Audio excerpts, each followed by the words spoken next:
Hi, I'm Teresa. Looking back on that spring afternoon during my sophomore year of college, I wish I'd seen the warning signs. I was 19, focused on my psychology major, and living at home to save money. Life was pretty normal, until my parents dropped a bombshell over Sunday dinner. Teresa, sweetie, we need to discuss something important, Mom began, her voice unnervingly sweet, the kind of tone she uses when she's about to say something I won't like. Marcus and Diana's daughter Katie is going through some family troubles, she said. She needs a place to stay for a while. I nodded, assuming they meant the guest room. Sure, that's fine. Dad cleared his throat. Well, Katie needs a proper bedroom. She's still in high school, and we think she'd be more comfortable in your room. My fork clattered against my plate. What? Where am I supposed to sleep?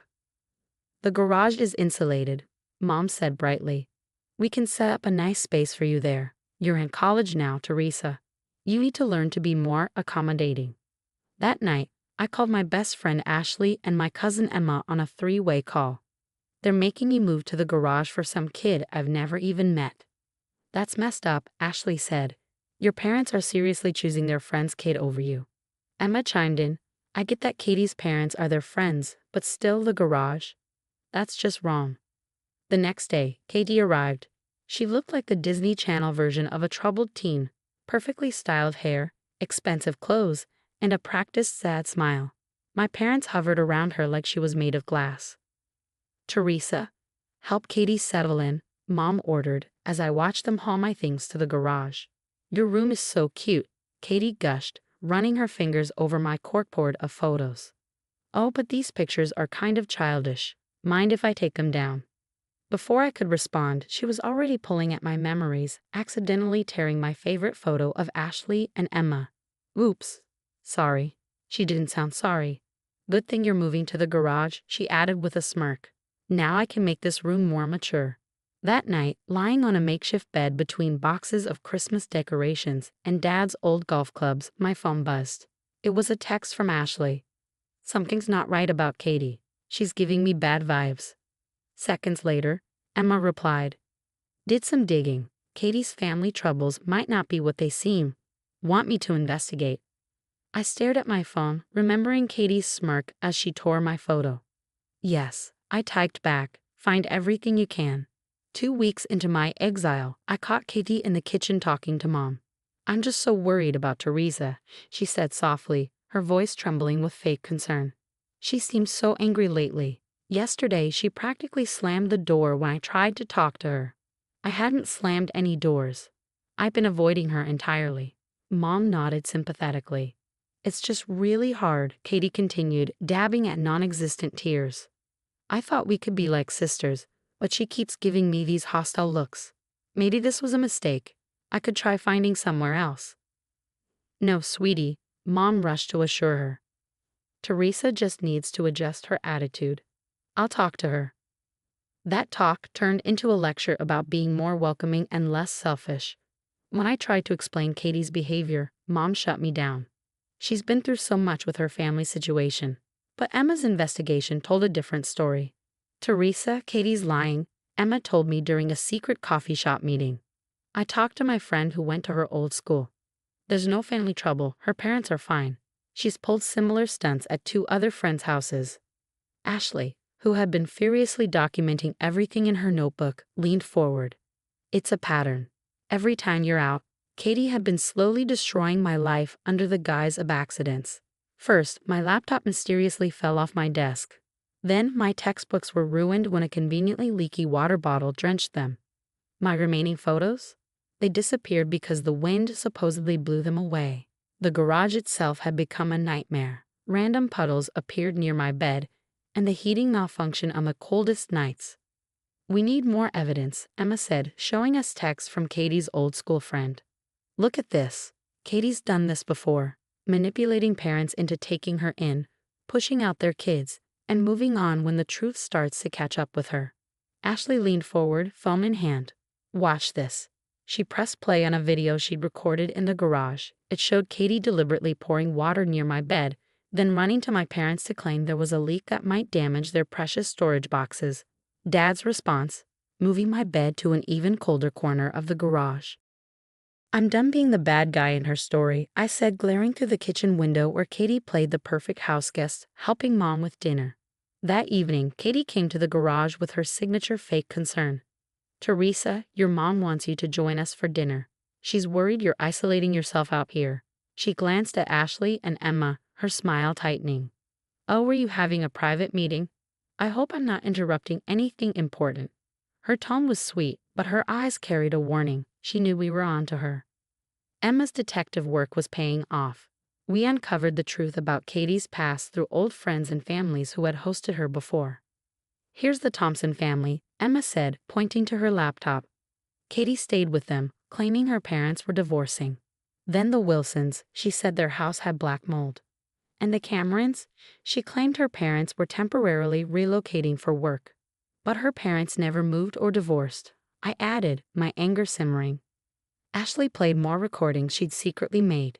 In one, Katie told my mom her family was dealing with financial troubles. In another, she mentioned a terminal illness. Each story contradicted the last. We have enough proof, Ashley said firmly. It's time to show your parents. The confrontation went as disastrously as I expected. I laid out everything, the families, the inconsistencies, the deliberate sabotage of my things.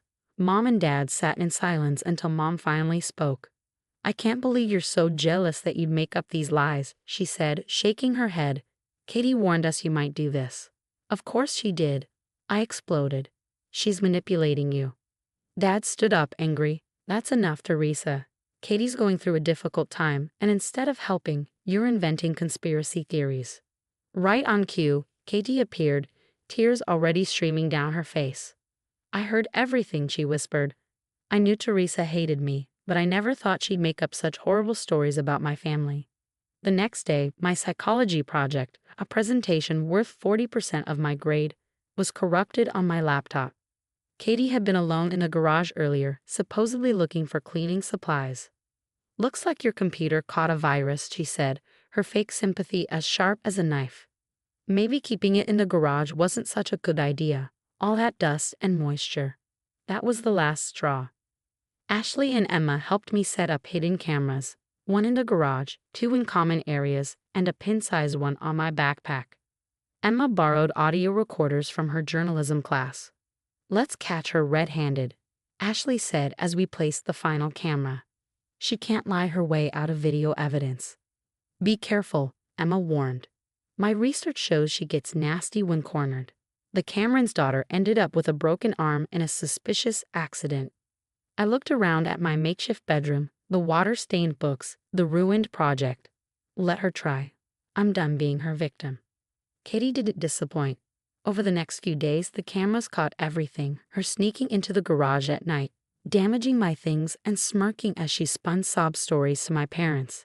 One clip even showed her on the phone, boasting about how she manipulated her way into our house. The real bombshell came during the monthly neighborhood dinner at our house. Everyone was there, including Katie's parents, Marcus and Diana. Katie was in rare form, playing the part of the perfect, troubled teen. Ashley nudged me under the table and passed me her phone. Watch this, she whispered. The video showed Katie in my room, pacing while on a call. Can you believe these idiots? She said, laughing. They actually put their daughter in the garage, just like the Thompsons and the others. Parents are so stupid. They'll believe anything if you cry enough.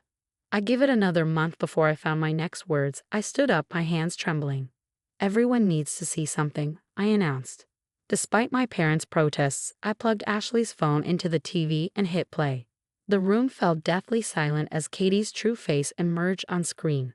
Hours of footage rolled, her sabotaging my belongings, lying to my parents, and bragging in phone calls about her manipulations. Katie's mother, Diana, turned ghostly pale. Katie, what is this? It's obviously fake, Katie stammered, her voice rising in panic. But Emma wasn't done. She pressed play on the audio recordings, Katie spinning different stories about her troubled family to various people. Each lie contradicted the last. We contacted the other families, I said firmly, the Thompsons, the Wilsons, and the Camerons. They confirmed everything. The aftermath was explosive. Katie's mask shattered, and she started screaming, her carefully crafted facade disintegrating before everyone's eyes. Her parents looked horrified. especially as the depth of her manipulations became clear. She needs professional help, Marcus, her father said, his voice unsteady. This ends now. Within days, Katie was enrolled in a therapeutic boarding school. The community's reaction was swift and damning.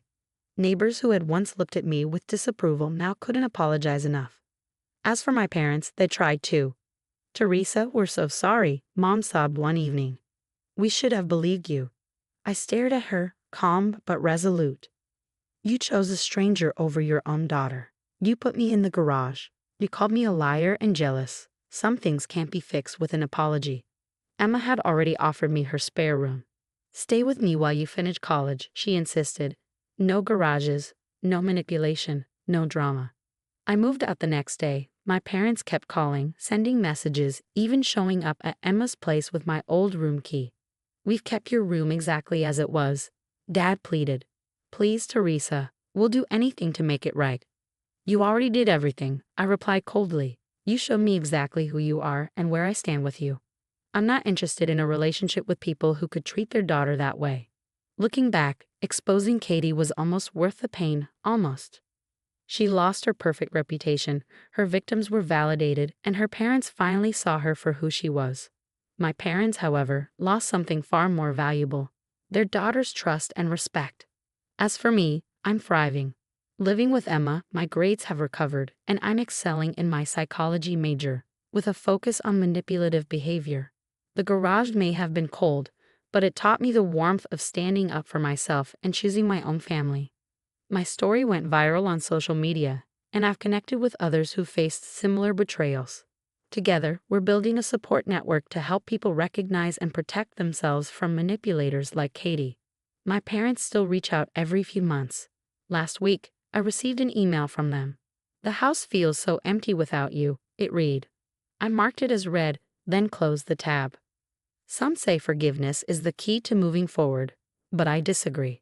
Sometimes moving forward means leaving toxic people behind, even if they're family. The strongest move isn't always about getting even.